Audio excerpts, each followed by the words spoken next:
Les premières lettres, on les met en couleurs différentes avec les enluminures pour donner une constance au texte et en même temps une certaine décoration. Alors ce travail étant fini, l'encadrement donc sera en peinture sous verre. Ce travail de dorure n'est pas fait avec la feuille d'or et la feuille d'argent, c'est un travail à la peinture, qu'on appelle donc une dorure allemande. Pour faire ce genre de travail, comme toujours, on commence par un dessin, et comme ce dessin est reproduit 4 fois, on le met sur un papier calque qu'on peut disposer au fur et à mesure. Donc je pose ma plaque de verre à l'endroit souhaité, et avec le pinceau, je travaille mes liserés.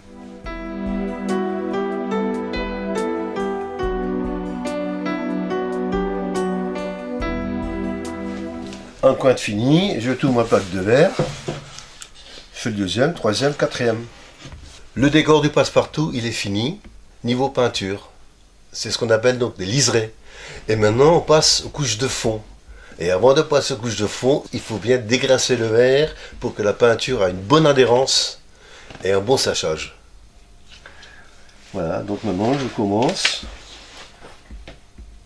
à appliquer ma peinture noire.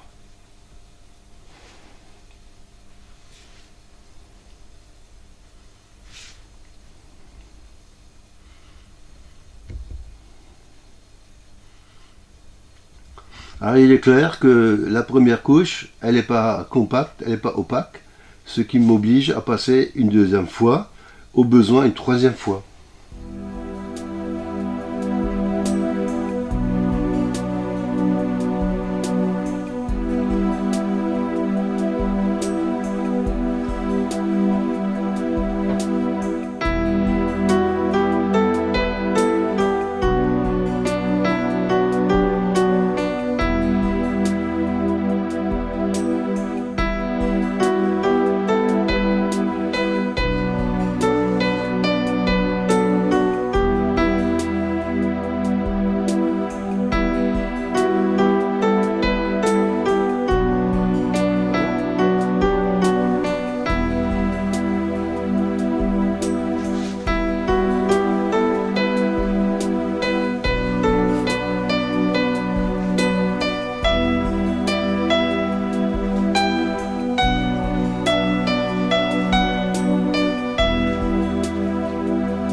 Alors, ce qui est important aussi en peinture sous verre, surtout que moi je travaille que la peinture à l'huile, parce que c'est très délicat,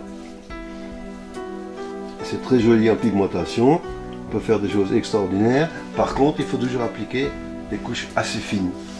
Plutôt mettre une couche supplémentaire qu'une couche trop épaisse.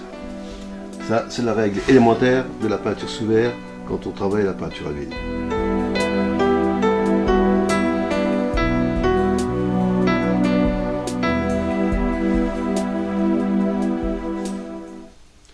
Donc voilà, là il y a un premier angle de fait en première couche. Ça nécessitera un temps de séchage de 3 jours. Et ensuite on repassera une fois, voire 2 fois pour bien avoir un noir opaque. Alors la partie endroit, ça nous donne cet aspect-là. Vous avez pu voir l'évolution de tout ce qui est niveau peinture. Et après les 2 ou 3 couches nécessaires pour le noir, je passe donc à cet aspect assez marrant qui est qu'autre chose que du papier aluminium fripé que je colle dessus pour donner cet aspect de cristaux. Et apparaîtra tout juste là où le verre est à l'état brut. Une bonne peinture sous verre, il faut qu'elle soit élaborée parce qu'en cours de route on ne peut rien modifier. Ce qui veut dire qu'en amont on prépare un dessin. On fait une petite étude pour savoir de quelle façon et comment on superpose des couleurs. Et en partant de là, on peut démarrer. On prend son dessin à l'envers, on pose sa plaque de verre par-dessus et on commence par les premières couleurs. Donc en l'occurrence, là, il y a un rouge bordeaux et un petit liseré de noir.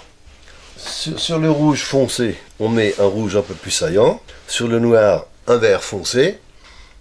Sur le rouge, on met du jaune, ça donne un aspect orangé. Sur le vert foncé, on met du vert clair. Et quand tout ceci est bien sec, on met une patine. C'est-à-dire c'est une peinture qui est transparente, qui donne l'aspect ancien. Une fois de plus, quand c'est bien sec, on passe à la couleur de fond qui est blanc. Et tout ceci toujours en peinture à l'huile. Résultat,